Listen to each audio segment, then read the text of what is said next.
everybody, and welcome back to another episode of the Slow Blink Anime Podcast. My name is Phil, and today it's just going to be me on this episode because we're talking about one of the Pokemon, the little mini-series that's going on, the Twilight Wings. It's going to be episode 2 called Training. And today the episode, just a quick summary of it, it's about Bee, and she's going into the wild areas, and it's after her loss to Leon, so she's trying to improve herself and get better, and she takes her Pokemon along with her, and just kind of the little trouble they get in and the situation where she's trying to overcome some things of herself mentally, and just kind of how she processes that over the few days that she's out there in the wild area. But that's just a quick summary of what happens. Of course, I really enjoyed the animation, just like last time. I can't say enough good things about it. Just the scenery, and then a bunch of the stuff while they're in this cave area in the wild areas. It's just absolutely gorgeous. And especially the characters too. They have the clean lines, the Pokemon. It's kind of like not minimalist, but it's just all the lines are very simple, and it's not too much going on, and just makes it look really pretty, and it's a good contrast with the background. But anyway, into the episode. So it starts off with Bee requesting that she's going to be gone for a few days, and it's like I said, when they're going into the wild area, she's going to be with her Pokemon, and they're going to be training. So she was just letting them know. And then we also get this real quick scene where we see that picture that John drew for the chairman in the first episode.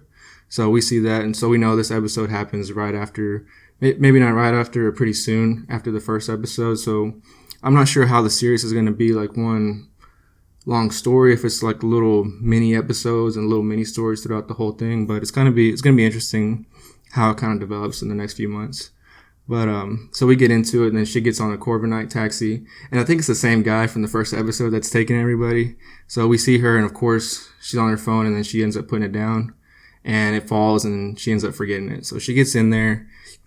Excuse me. She gets in there, and they go to the wild areas, and immediately she gets thrown into it. She's with her Machamp, Machoke, and Machop.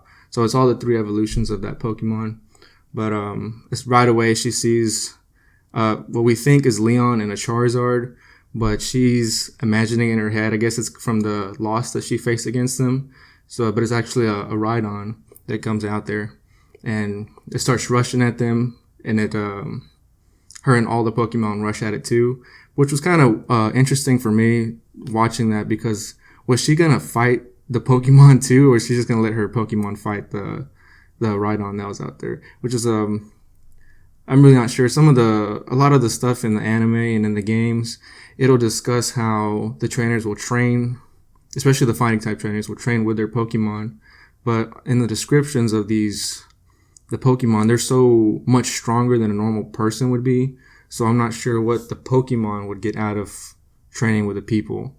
And I guess it's more for the trainer that's benefiting from it. But that was just interesting, because throughout this whole montage, we get a training montage right after, and they're doing running, they're doing push-ups, and you can see more and more how she's pushing herself, and then the Pokemon are along for the ride, but they're also getting worn out from all that's going on, and she's mainly focused on bettering herself, and the Pokemon that she's with are kind of second thought while this is all going on. So you can just see them getting wore down, and they definitely care for her. You can see like more and more each day. It's just, they could be resting, but she's out there like doing her punches and kicks, or still running. And even the Pokemon, like the Machop, was trying to offer her food, because I can tell, he could tell that she was losing energy, and she was slowly kind of declining throughout this whole training session. But towards the end of the little montage, she's sparring with her Machamp, and they're doing combos, and she's blocking, and he ends up hitting her real hard at the end, and she blocks it.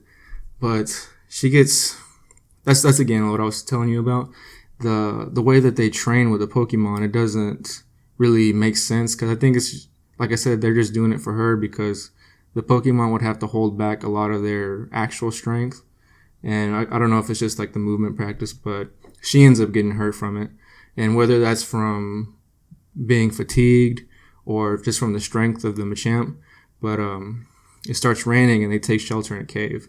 And right away, she's trying to fix herself up. Right away, just bandaging up that arm, and she's like, all right, I'm ready to fight.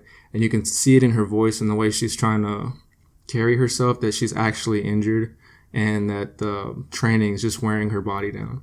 But that's when we see the notice of like in the cave, the rocks are kind of shifting, and the Machop notices it, and they didn't make there wasn't any second thought about it right away, but a little bit after, the cave just caves in on everybody, and they save each other, and they're down there, and everyone's okay for the time being. But then she's like, "All right, there's no way out. We're trapped in here," and that's when she realizes that she forgot her phone in the Corviknight taxi.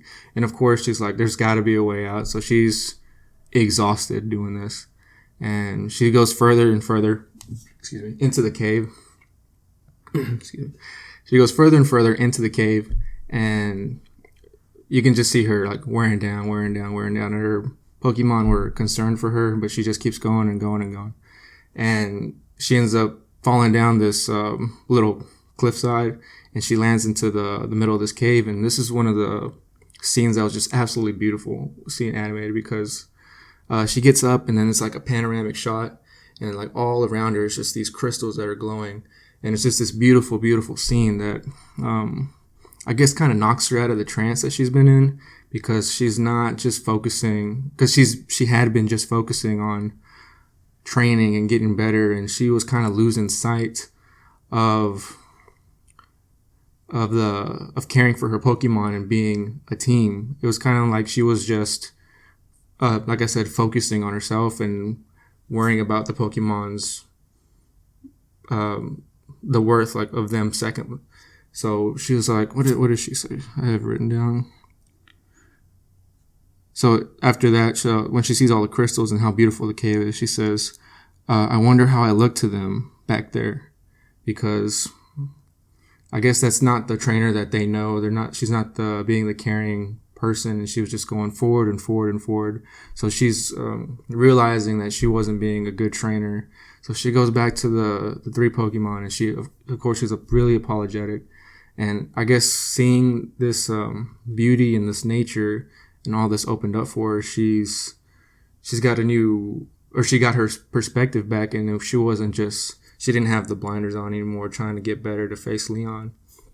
So she's realizing that she needs to depend on her team, and she needs to take care of everyone around her. So they're trying to, she was apologizing, and the Machop gives her some food. I don't know if it was a candy bar or energy bar, but she accepts it, and she gets like real happy because it's really good. And she hadn't been, I guess it implied that she hadn't been eating well and hadn't been taking care of herself. So she gets the energy back, and then she notices on her hand and on the candy bar that there was light reflecting. So she runs out to the tunnel, and she can see the outside. So she's like, oh, there's the exit. So she's trying to move these rocks out of the way, because it was just a very small opening, and she's moving these rocks out of the way, and it starts caving in on them again.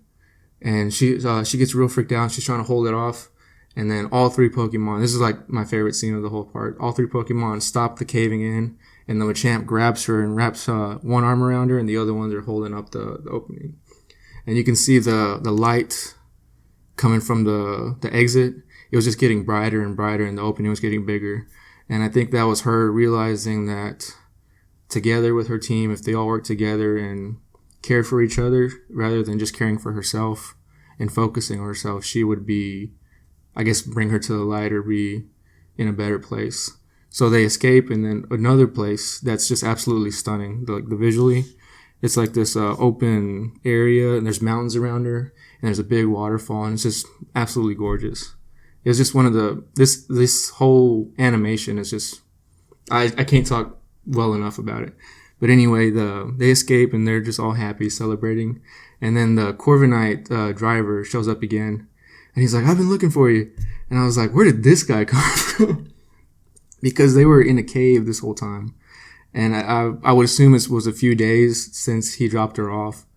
And I guess, of course, it's just a show. But I was like, was this guy just flying around everywhere and he just happened to see her? But anyway, I guess he's going to be a reoccurring character throughout these episodes, because he's been involved so far with each story. But it was a really nice episode, really sweet. B was I guess, overcoming this, I don't know if it was guilt or the disappointment of losing to Leon, but I'm really excited to see where the next episode is. It ended with Hop and his Wooloo. I think they're just watching TV or something, but that was like the ending clip. But I'm really enjoying the series so far, and I'm really excited for the next few episodes that should come out. And I guess from seeing Hop and the Wooloo wasn't involved, this whole series is happening prior to the events of the games, the Sword and Shield games, and yeah, I'm really liking it so far. Thank y'all for listening today. It was I guess there are gonna be monthly episodes for this Twilight Wings series, but again, beautiful animation. I recommend y'all go watch it. I think it's like 5 or 6 minutes long, the episodes. But thank y'all for sticking around. Make sure y'all like and subscribe. Follow us on Facebook, Instagram, Twitter, and also on Reddit. And we're on all the major podcasting sites. Thank y'all for watching, and see you later.